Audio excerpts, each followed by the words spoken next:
gallery introduces visitors of all ages to the complex relationships among all living things in a relaxed, interactive environment, while showcasing specimens representing the museum's natural history collections and research.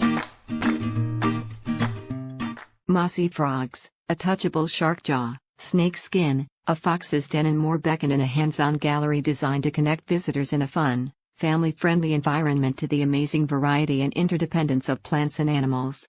Learn about invasive Asian carps that could threaten our native species and the health of our Great Lakes in the Carolinian Forest and Great Lakes Marsh displays.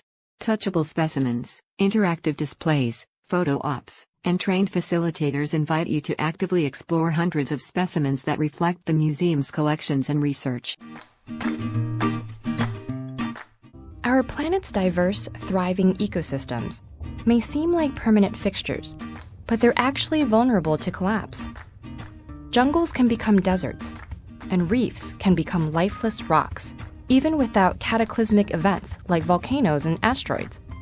What makes one ecosystem strong and another weak in the face of change? The answer, to a large extent, is biodiversity.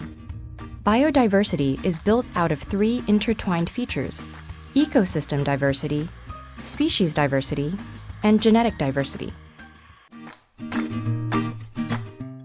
Brought his business acumen into the public service in 1990 when he was asked by the Sisters of St. Joseph to chair the board of St. Michael's Hospital. At that time it had reported the largest hospital deficit in the history of the Canadian health system. He worked with the sisters and the board, leading the response to directives given by the Government Commission.